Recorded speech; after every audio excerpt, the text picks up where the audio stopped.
the Hammer Phantom, and last I left off, I'm calling it done. I went back in with some pigment powders, and if you can see the wall back there, did some streaking, did some little bit of grime, a little bit of dust, everything. Just kind of just went to town on all the bricks, just to give a a little variation from his dark colored suit.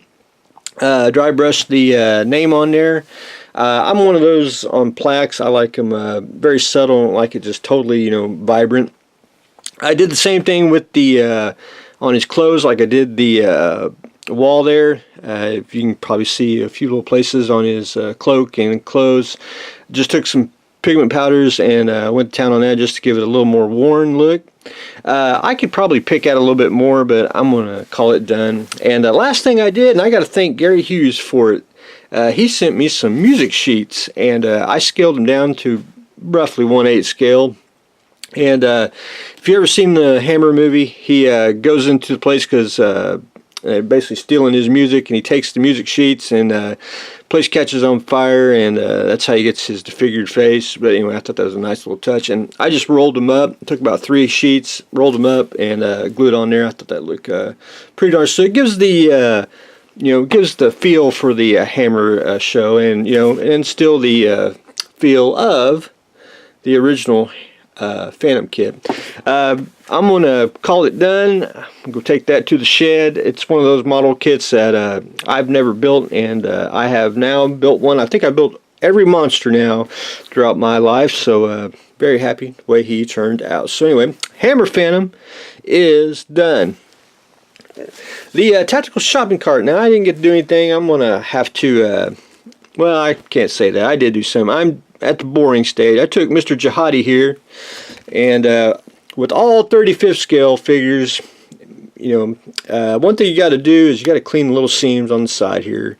And I've been going with the back of the whole hobby knife, which is AKA Mr. Scraper, and I've been scraping the seams off here and taking a sanding file and just getting off all the seams on the side. I'm working on his little jihadi headpiece there, so you can see where the seam is on the top. So anyway, we're working on that, trying to get that all accomplished, and he's ready to get his gun.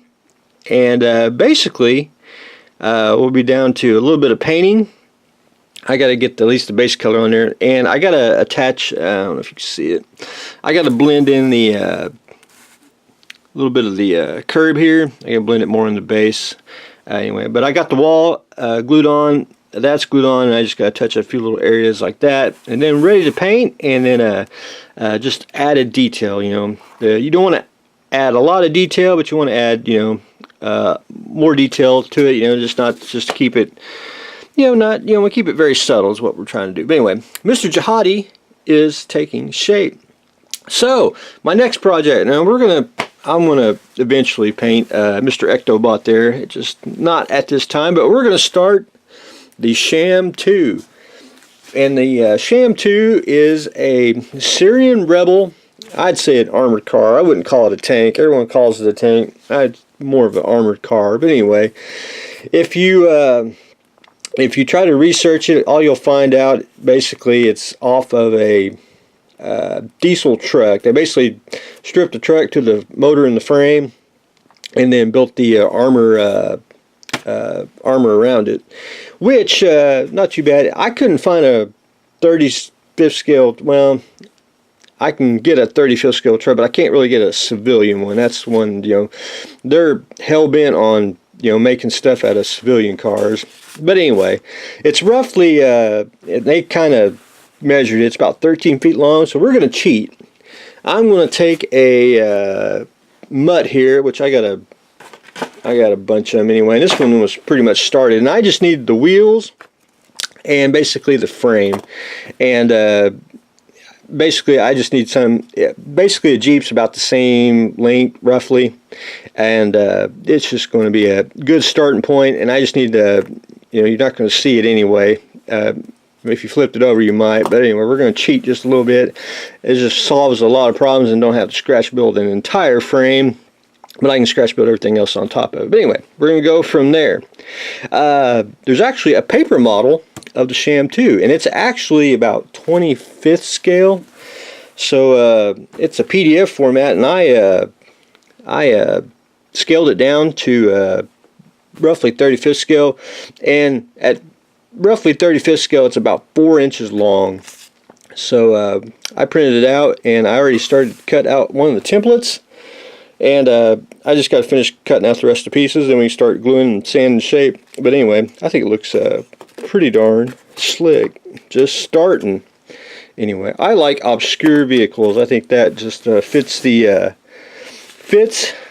what I want to do. But anyway, it does come with the gun. I don't know the name of it, and would you happen to know it? I already have it. It's actually that gun right there. So we'll take this Russian gun, we'll put it on top of the gun mount there, and I must was meant to build this because I bought it for the Dushka, and that gun's with it too. So we're gonna kill 2 birds with 1 stone. But anyway, I'm gonna start cutting out all the pieces on that and get that all started, scratch building. But anyway, so we're gonna start the Sham II this week. So that's what I got going on today. We are starting the Sham II, and the tactical shopping cart will be getting some more love, and we finished off the Hammer Phantoms. So that's what we got going on today. So stay tuned for the next exciting episode.